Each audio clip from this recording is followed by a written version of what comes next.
Hello friends, and welcome to episode 2 of Page Chewing Comics and Manga Weekly Pulls. Thank you so much for joining me this week. I want to say thank you to all of you who downloaded and listened to the first episode.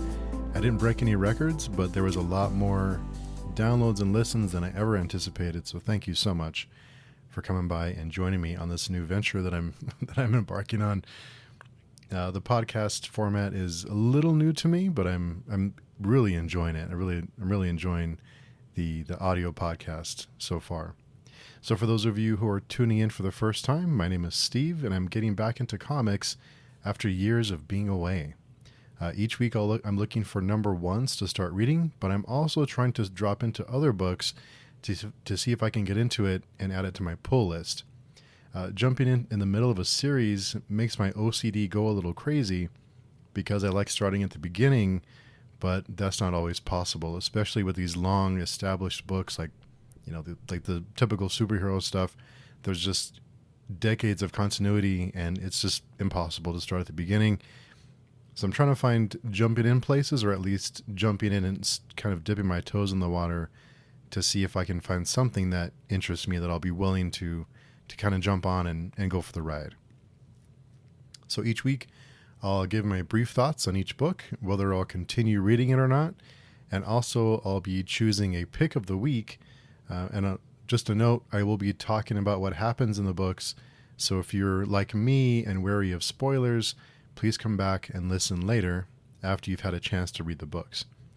So with all that said, I also wanted to mention that on the podcast this week I did start posting the Berserk discussions volume. I posted volume 1 this week, and I also posted our group discussion for Alan Moore's Watchmen. I'll be uploading Berserk discussions at least once per week, and also with other discussions when available. A couple of discussions and reads we have planned are for books like Kill or Be Killed, 30 Days of Night, and I also plan to start reading A Righteous Thirst for Vengeance. That's one that I just kind of ran across. I was looking up, like indie books that are good, that are enjoyable, and that's one of the ones that popped up, and I thought I'll give it a try. I love revenge stories, so we'll see how it works out. I do tend to lean towards more of the indie side and less of the superhero stuff, but I'm open to pretty much anything. Before we get into this week's books, I also want to mention that if you'd like to interact with me or our little amazing community that we have, please visit our blog and forum at pagechewing.com. That's where we plan all of our group reads. We have a great little community there that we talk books, literature, movies, music, and just general stuff. So it's just a great little group of people there. I'm really fortunate to have them. And so let's go into this week's books. I did take a chance on a couple of books that I normally wouldn't have tried to pick up. I just thought, they're here, I'll give it a shot. And just arc or no arc, beginning of or end of a story arc, just let's try it out and see what happens. How did that work out? Well, let's talk about it.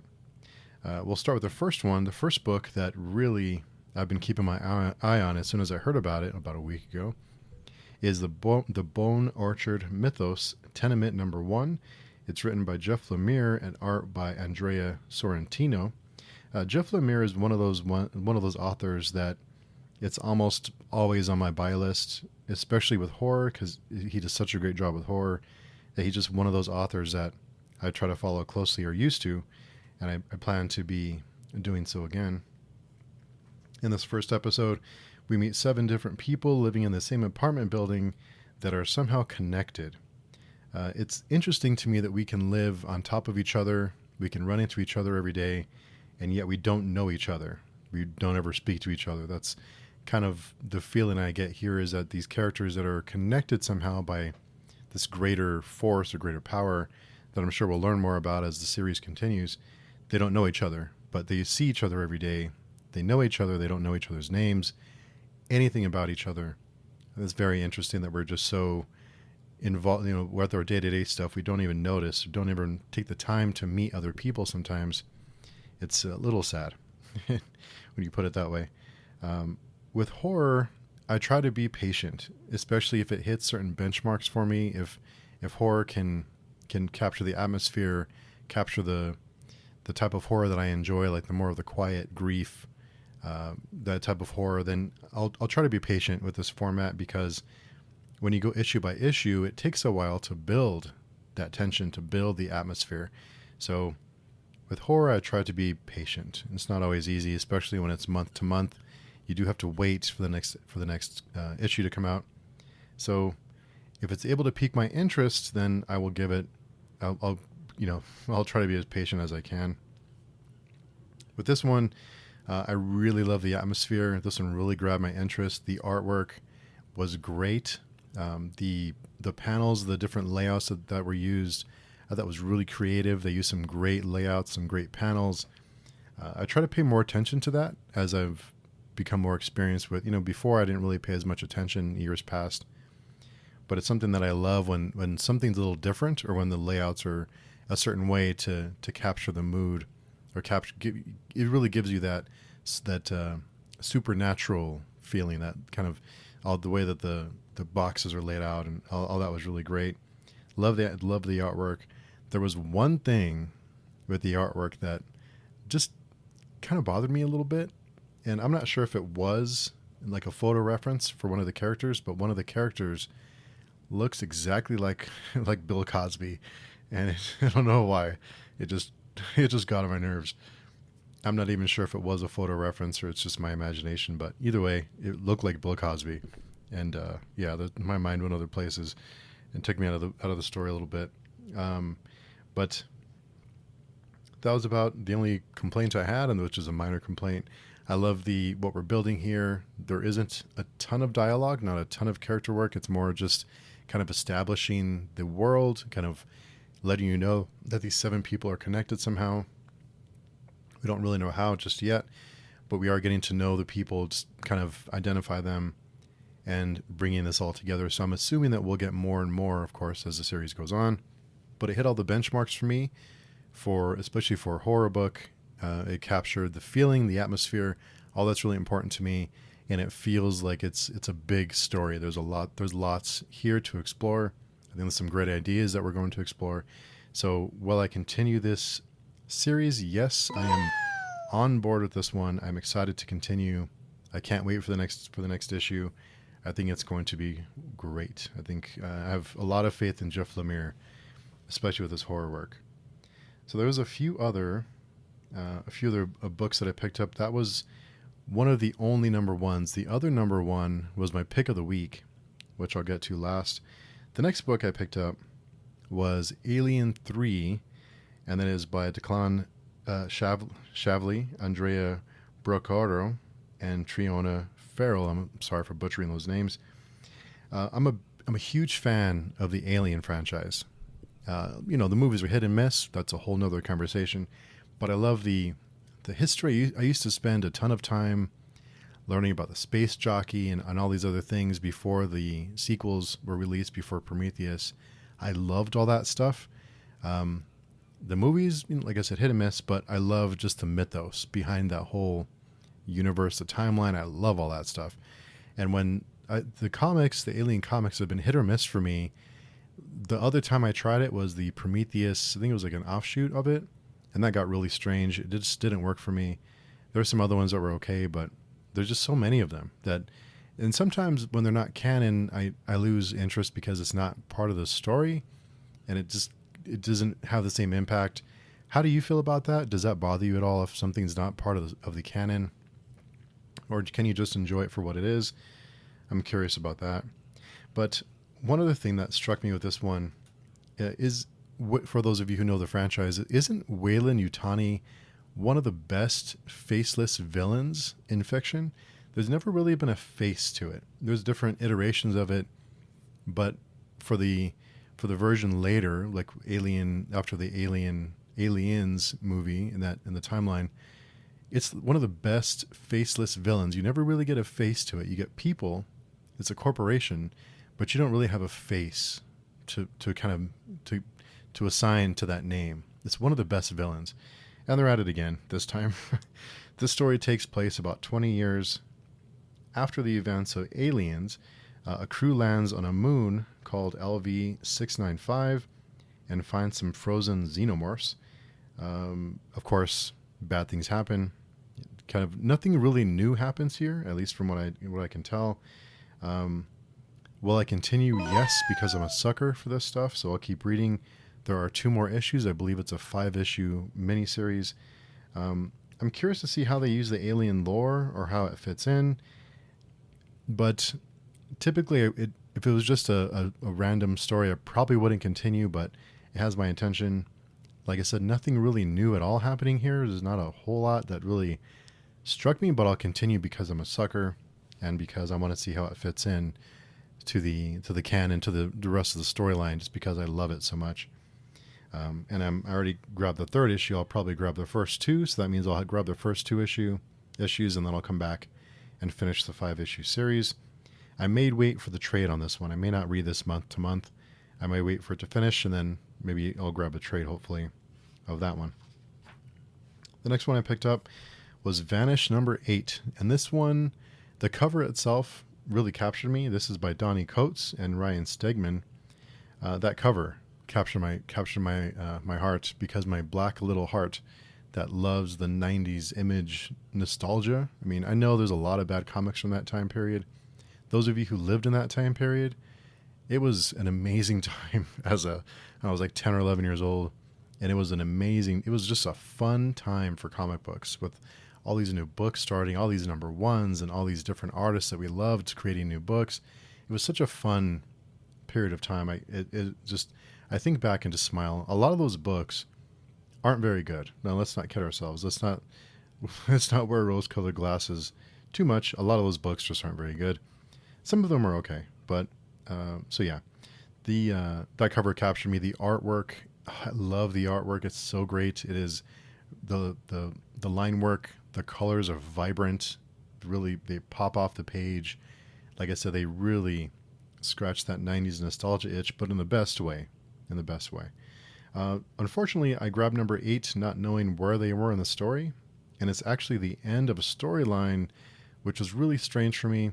There are some threads that they're playing with, like past trauma, hope, war, regret, and while I'm a little bit confused about what's going on or who these characters are, and there's some time jumps going on with different timelines, I'm intrigued. They capture my imagination.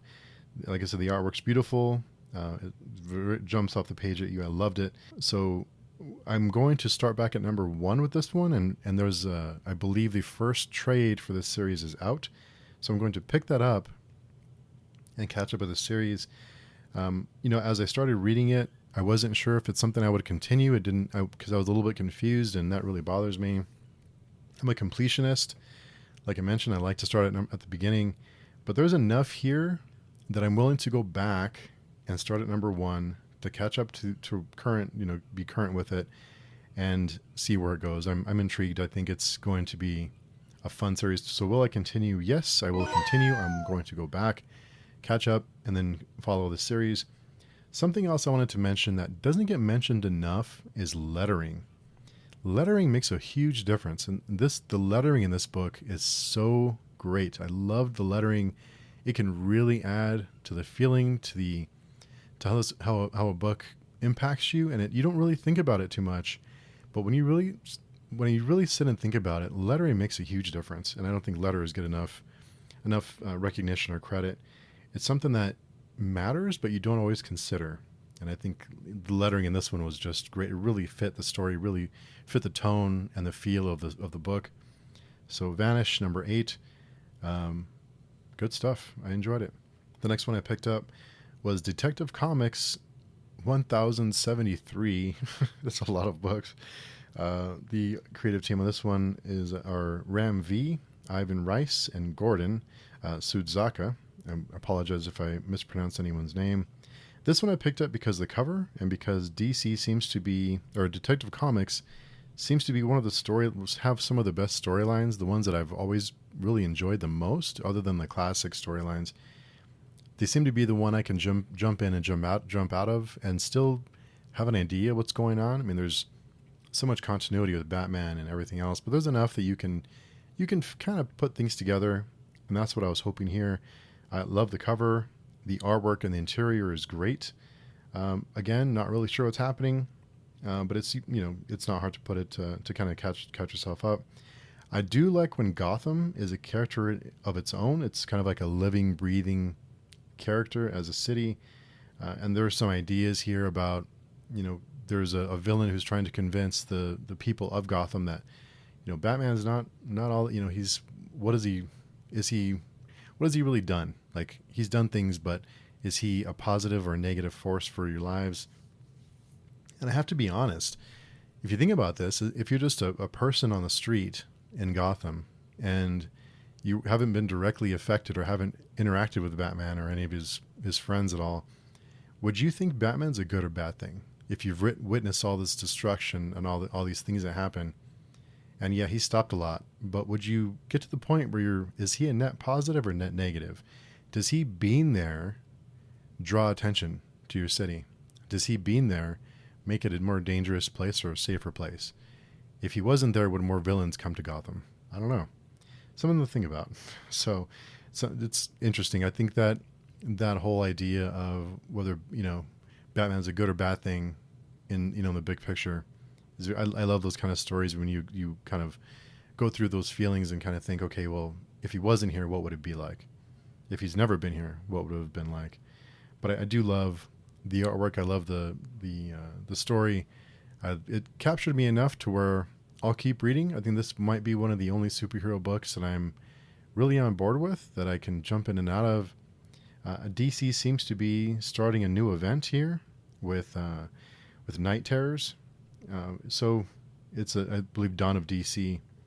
So I think we're starting a new event, and not sure if I'm going to jump on that event or not. I don't know if, I don't know. It seems like a strange event for summertime, doesn't it? It seems like it'd be a fall event. It seems like a horror themed event. I think it'd be better in the fall. Either way, will I continue? Yes, I will continue, but I'm not going to go back. I'm just going to continue from this point on with Detective Comics and see where it goes. This is seems to be, like I said, one of the ones I can jump in and out of, and seem to catch myself up. The next one was The Seasons Have Teeth. This is from Boom Studios, Dan Waters, Sebastian Cabrel, and Dan Jackson. So this is one I had heard about, and I had heard people raving about it. I thought I'll pick up the third issue. It's here, so I'll grab it. And this one, a photographer is tracking down Autumn.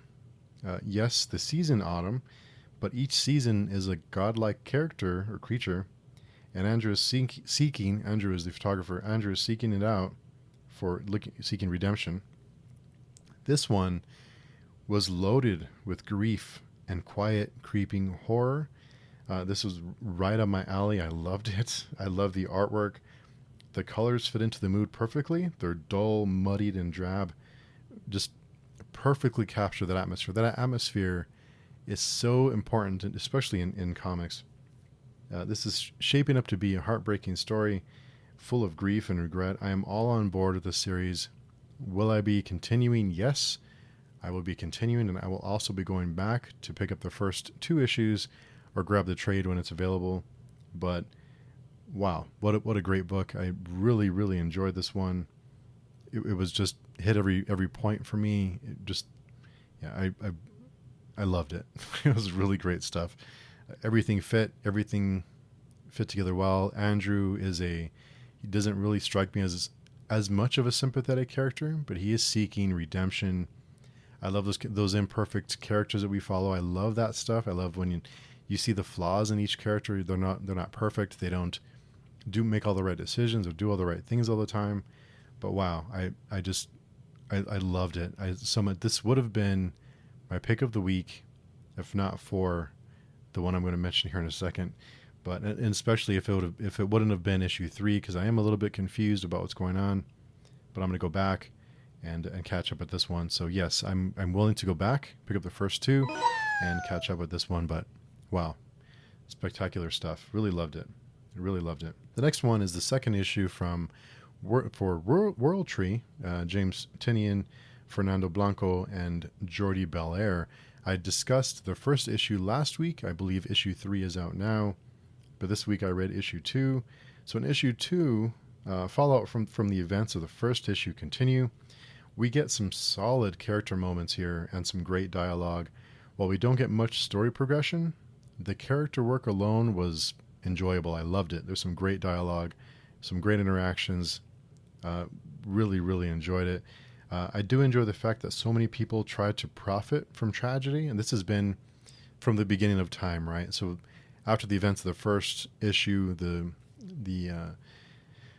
after Ellison's brother goes on a killing spree, of course, there's people who want to capitalize on the tragedy. They want to benefit somehow. They want to find out more about what happened so they can start a podcast or start a YouTube channel or whatever to try and do like the true crime stuff. And we think about it now. Now anyone can do anything to profit from tragedy. Now people can start a podcast, or they can start a website, they can start a YouTube channel or whatever. This has always been the case. I mean, people, when there's newspapers, when there's only newspapers, people would try to capitalize on tragedy. They wanted to get more people reading their newspaper back then. So this has always been the case. The only difference is now with the internet is now anyone can do it. You don't have to be a newspaper print company to benefit, to capitalize on tragedy. But there are some people in this book who try to capitalize on the tragedy, and things don't really work out too well for them. It doesn't work out too well. Like I said, we don't get a whole lot of story progression, but I love the character work, some great interactions. I do think it's funny that Ellison is being questioned like he's a serial killer after finding out that his brother randomly killed a bunch of people. And after seeing his brother be brutally murdered in front of him, he's treated like he's some kind of hardened criminal. He's just a random guy who's wrapped up in this really terrible situation. But he's being hammered like he has blood on his hands somehow. And he doesn't realize that he can leave until a lawyer who was hired by someone, and we probably can guess who hired the lawyer.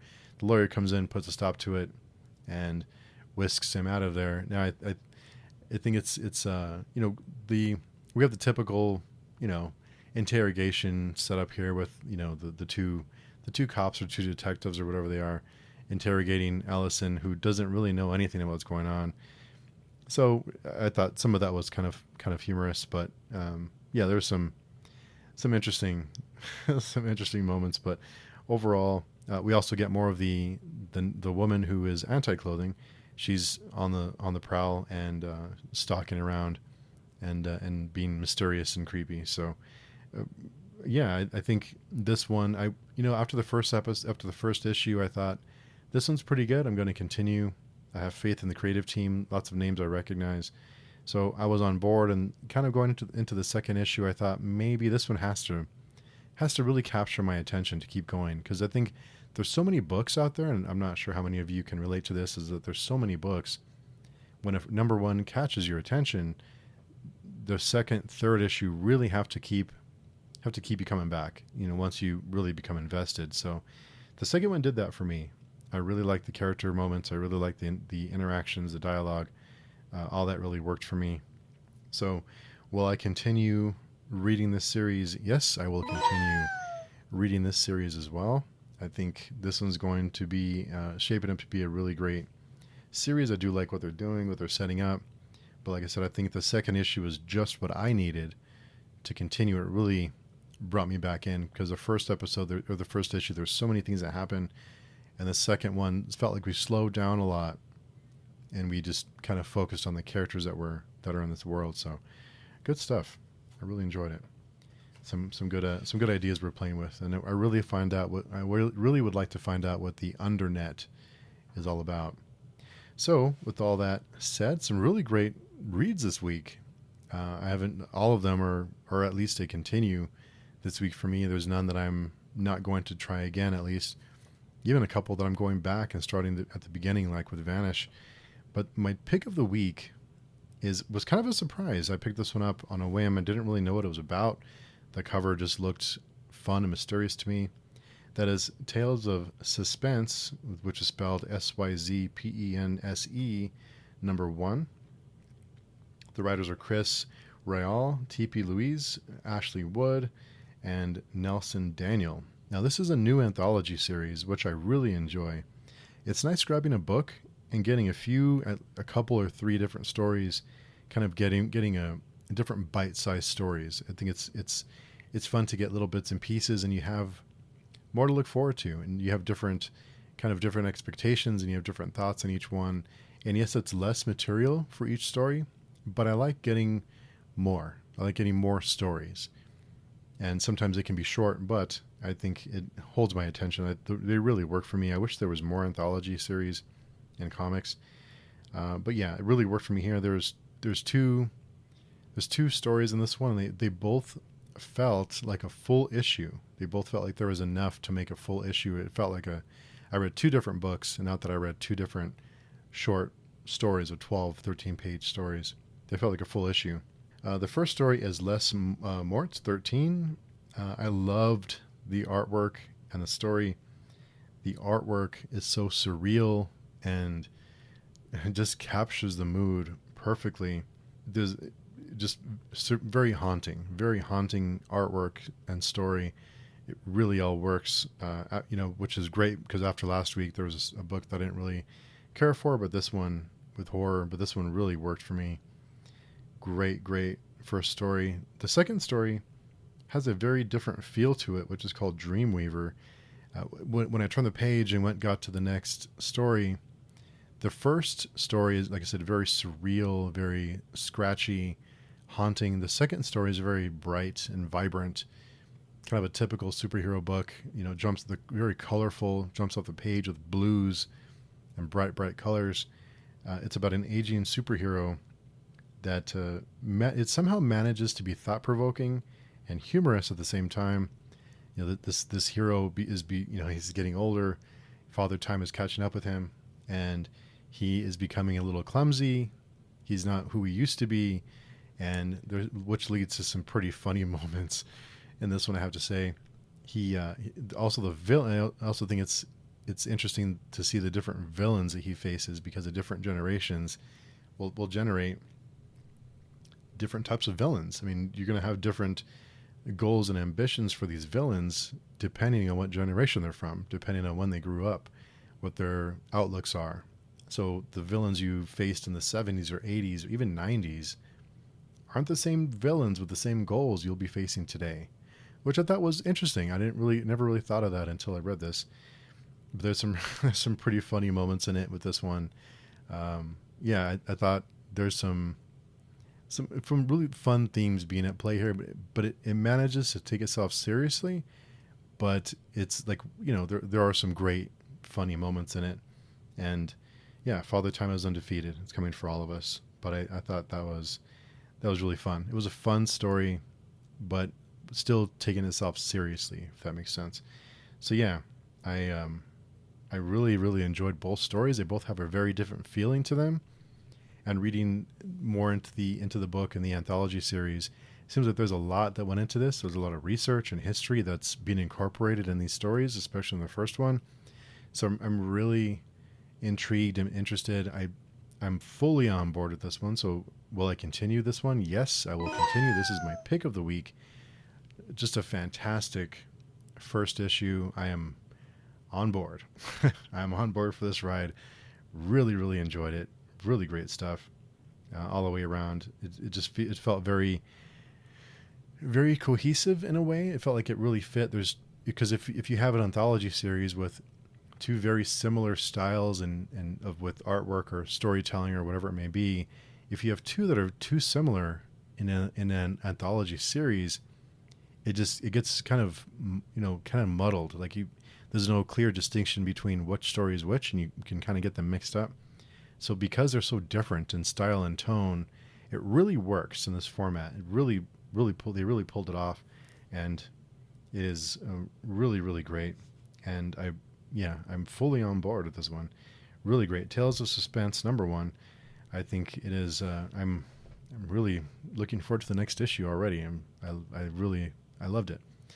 So that's my pick of the week, and really great week of reading. I had some really great books this week, even ones that I wasn't crazy about. I'm on board enough to continue. Even the Alien book, which, I'm just a sucker. I'm a sucker. I'll admit it. I'm a sucker for this stuff. I just love the franchise so much that I'll be reading the next one. So if there's any books that you think I would enjoy that I'm not reading, please reach out and let me know. I can also be reached at pagechewing@gmail.com, or like I said, on our forums at pagechewing.com. Just register for an account there on our forum, and it takes me a little bit to approve your membership sometimes because I have to filter out all the bots and the spammers and things. But if you register there, I will be sure to approve you as soon as possible. So come by and say hi. We are a friendly bunch. I hope all of you had a wonderful week. If you do come by the forum, let me know what you've been reading, what you've been enjoying, and tell me about any books you think I would enjoy. So thanks again for listening to episode 2 of Weekly Pulls. And until next time, we will talk to you soon.